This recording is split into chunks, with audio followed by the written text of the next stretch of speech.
It doesn't begin with a gunshot, it begins with a stare. A silent ride through smoke and dusk, 6 brothers on horseback, each carrying more than weapons they carry bloodline. The Long Riders isn't your typical outlaw film. It's a film where legacy isn't just a theme, it's part of the casting. Directed by Walter Hill and released in 1980, the movie reimagines the Jesse James saga through a radical idea, casting real-life brothers to play the legendary James Younger gang, the Keaches, the Carradines, the Quades, the Guests. It's as if the film was stitched together by genealogy as much as by screenplay. But behind its artfully restrained dialogue and slow-motion carnage lies a production story riddled with rivalry, improvisation, risk, and choices that nearly pushed the film over the edge literally. From a horse that vanished mid-shoot to stunts that blurred the line between authenticity and recklessness, The Long Riders became something more than a Western. It became a test of how much reality a myth could bear. There were brotherly fistfights that ended up in dailies,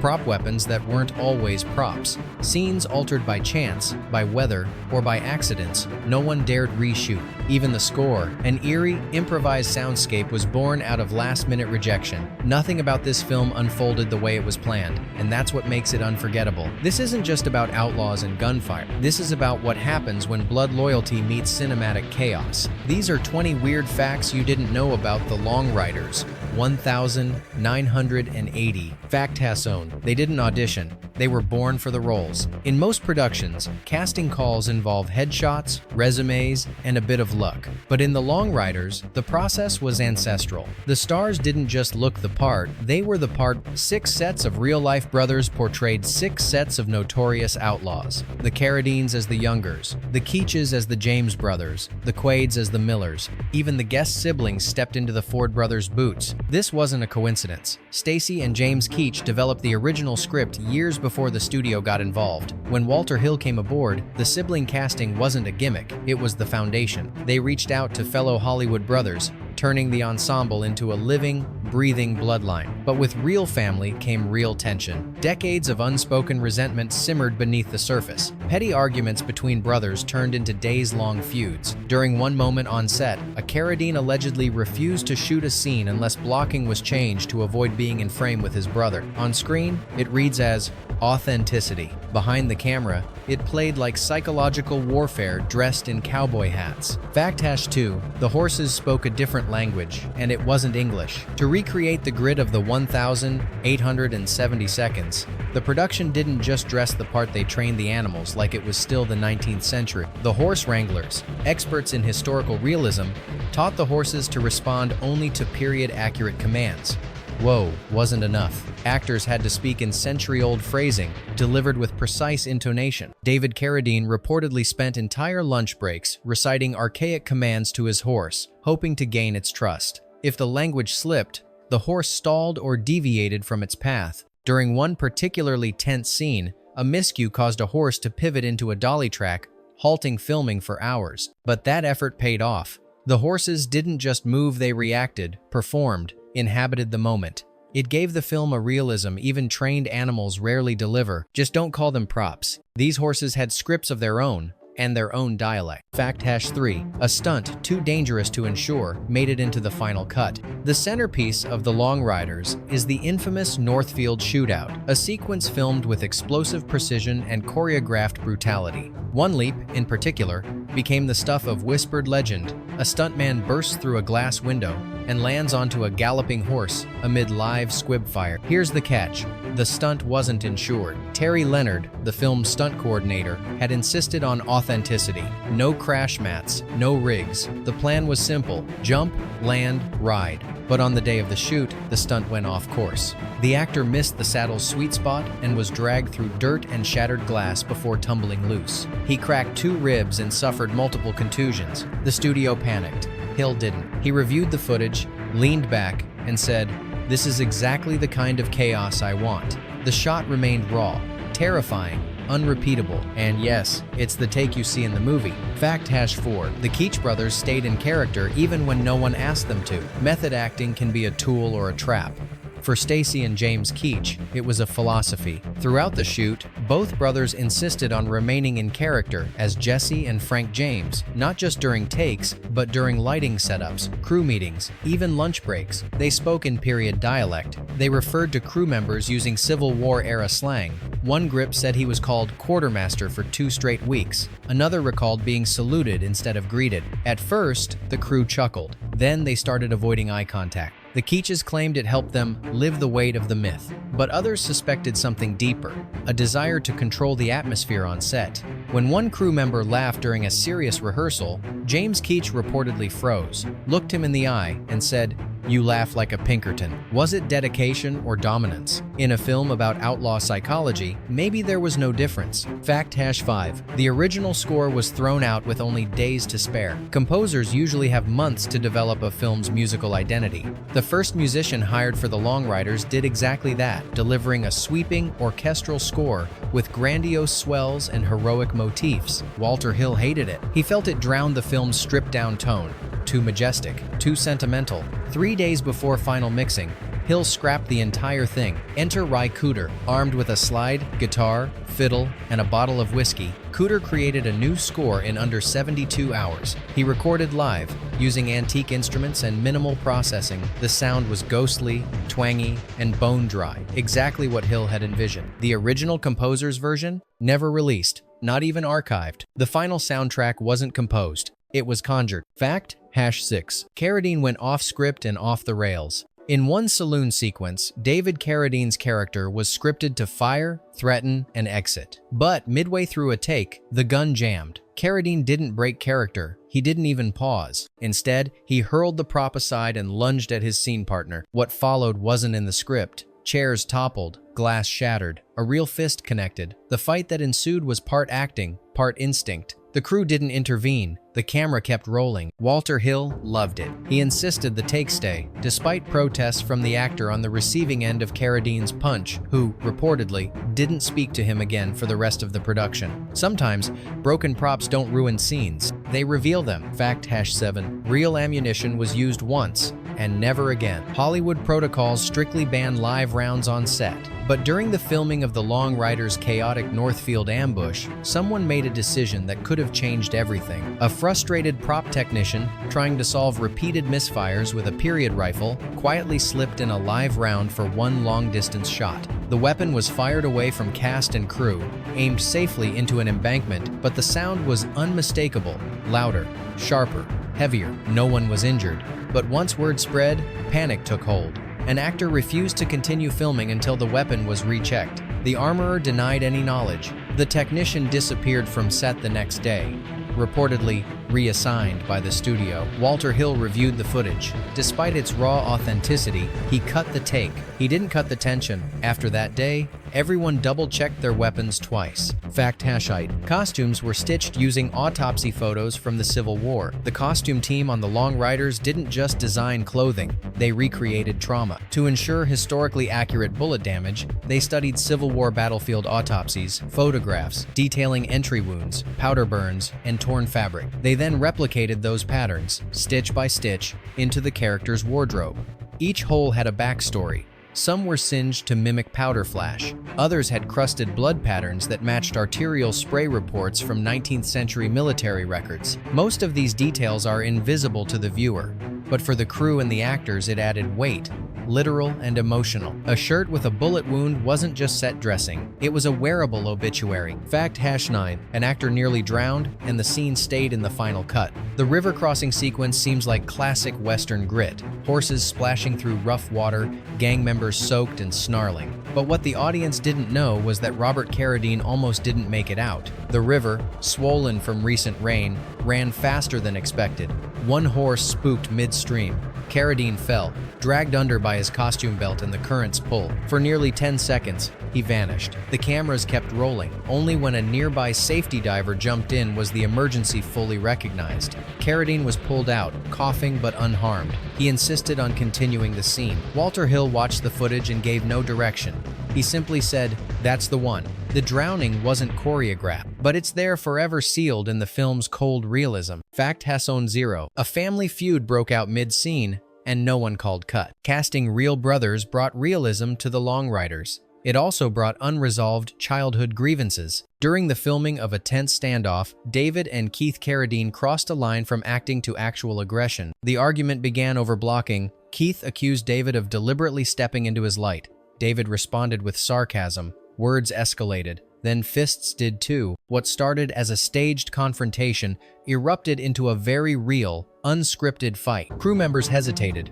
The cameras didn't. Walter Hill watched the footage afterward in silence. The rawness of the brawl was compelling, but ultimately too uncontrolled for the final cut. The take was shelved. The tension? It lingered. For the next 3 days, the brothers didn't share eye contact, only scenes. Sometimes, authenticity comes with bruises. Fact Hassonen, a grave with no name, changed the entire ending. The film was supposed to end on motion, horses galloping away into legend. But during location scouting, Walter Hill visited a forgotten Missouri cemetery. There, among the brush, he discovered an unmarked grave believed to belong to Jim Younger, one of the real-life outlaws. No stone, no inscription, just earth. That silence spoke louder than any line of dialogue. Hill returned to set and rewrote the final sequence. The gang doesn't ride off victorious. Instead, the camera lingers on tombstones, faded and sinking, names barely legible. The scene now bleeds melancholy, not triumph loss, because some legacies are too weathered to celebrate, and some graves choose not to speak. Fact Hasson 2, a malfunctioning gun, shaped an entire performance. Dennis Quaid's character was assigned a period revolver, a beautiful but temperamental piece that constantly jammed. Props offered him a replacement. He declined. Instead, Quaid leaned into the flaw. He built hesitation into every action, glances at the hammer, fingers tightening with uncertainty. In one take, the gun failed entirely, and he hurled it across the scene in frustration. The anger was real. The moment stayed. That unreliability became part of his character's DNA, a nervous edge, a fragility beneath the outlaw swagger. It wasn't written. It wasn't rehearsed. It was born from broken steel. Fact Hasson 3. The film nearly had a different name until the studio killed it. Before it became The Long Riders, the Keach brothers had titled their script something far more poetic, Blood and Brotherhood. It captured the essence of the project, familial loyalty tangled in violence, myth told through lineage. But the studio wasn't impressed. Executives argued the title sounded more like a tragic stage play than a western. Too literary, one memo read. Walter Hill didn't push back. He preferred a leaner, grittier name, something that felt like the film itself. Stoic, weathered, inevitable. The Long Riders was chosen. It evoked movement, duration, a journey without end. Still, remnants of the original title lingered. In early trade ads, some teaser posters bore the phrase, "Blood and Brotherhood rides this fall," before being swiftly replaced. Some say the original title captured the heart of the film. Others say it would have buried it at the box office. Either way, the name now belongs to the shadows behind the saddle. Fact Hasson 4. A mysterious photo inspired a subplot, then vanished from the film. While researching outlaw history, the filmmakers came across a strange tintype photo, a veiled woman beside a coffin draped with weapons. Scribbled on the back, "To Frank, I kept my promise." No one could verify it, but it sparked an idea. A subplot was written about a woman secretly aiding the James gang bound by a childhood vow. Scenes were filmed, a nighttime burial, a whispered farewell, an actress cast in silence. But in test screenings, audiences were confused. The thread was too subtle, too detached. Hill made the call, cut it all, every frame. The character was erased. Only the photo remained still in James Keach's collection, untouched. Sometimes, the best ghost stories never leave the editing room. Fact Hasson 5. A trained horse disappeared overnight and came back changed. On the third week of filming, one of the production's key horses used for stunts and close-ups vanished. Its tether was intact, no signs of struggle, just gone. The next morning, a call came from a ranch several miles away. The horse had wandered into a corral uninvited, started eating, and refused to leave.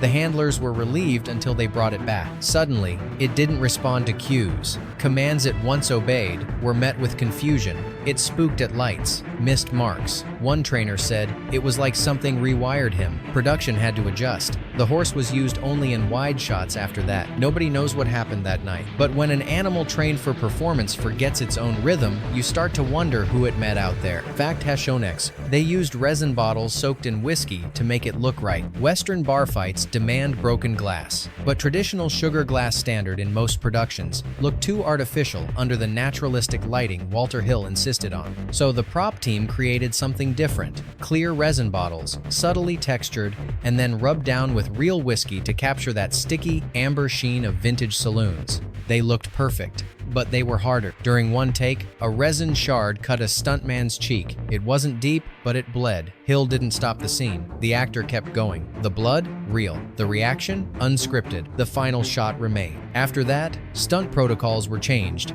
No more face strikes. All breaks had to happen on hats, arms, or set pieces. But the damage was done visually and otherwise. When the illusion feels too real, it stops being an illusion. Fact Hasson 7, a nameless extra, refused to remove his wedding ring and changed the script. He wasn't in the cast. He wasn't even in costume properly. Just a background extra in a crowd-scene Midwestern face, period shirt, and a shining modern gold wedding band. An assistant director noticed and asked him to take it off. The man said no. "It was my wife's," he whispered. "I don't take it off for anything." Rather than argue, Walter Hill made a decision.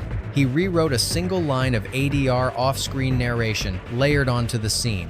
That fella lost everything but the ring. It's a blink and you miss it moment. A slow pan, a glint of metal, one line. That's it. But it hits. No credit, no name.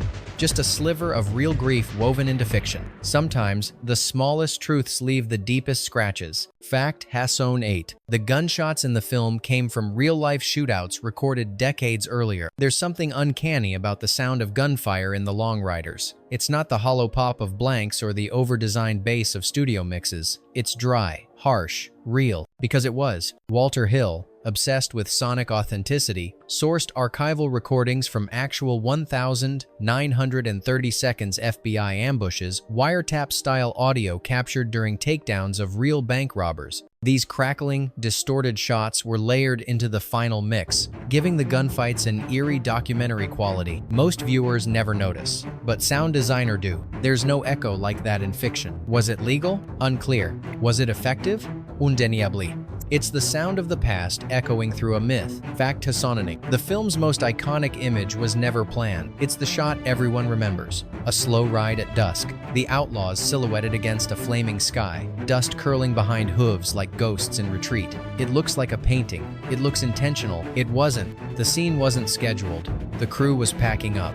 The sun dipped just low enough to catch the dust in a strange golden haze. A camera operator, half joking, pointed his lens at the horizon, then paused, then called for Hill. Walter Hill ran to the monitor. Within minutes, the actors were ordered to saddle up and ride. No blocking, no dialogue, just movement against the dying light. The image became the soul of the film's marketing. Posters, trailers, retrospectives. A moment that defined the entire mood of The Long Riders. It wasn't lit. It wasn't written. It just happened, and it never happened again. Fact #20. One American town banned the film for glorifying criminals. In most places, The Long Riders was treated as art, a dark, stylized portrait of legendary bandits. But in a quiet Mississippi town, the film never played. The only local theater pulled it before opening weekend. No official notice, just a quiet cancellation. The reason, whispered through town halls and church gatherings, the film was too sympathetic to Jesse James. A sheriff reportedly called it dangerous history. Pastors warned of Hollywood rewriting sin. Walter Hill refused to apologize.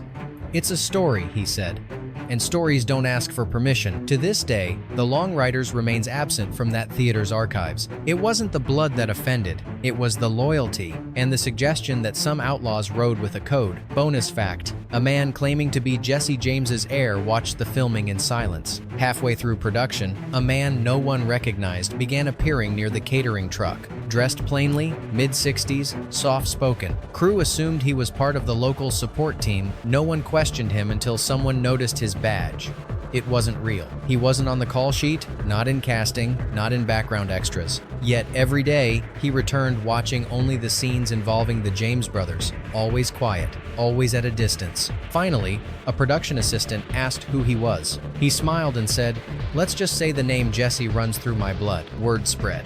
The Keach brothers were told. Walter Hill met with him briefly, but no photos were taken. The man didn't ask for anything. He simply said, I wanted to see if you got it right." Then he disappeared. No records remain. The studio never confirmed his identity. But years later, a crew member cross-referenced genealogy records and confirmed that someone with his claimed lineage had indeed lived in the area, so maybe it was myth. Or maybe the great-grandson of Jesse James stood just outside the frame quietly judging the retelling of his family's legend. Some ghosts don't haunt places, they haunt stories. If these behind-the-scenes truths made you see the Long Riders in a different light, you've only scratched the surface. Hit subscribe for more deep dives into the forgotten corners of cinema. And if you caught something we missed or lived through it yourself, drop it in the comments. Was this film a bold experiment in blood-bound casting?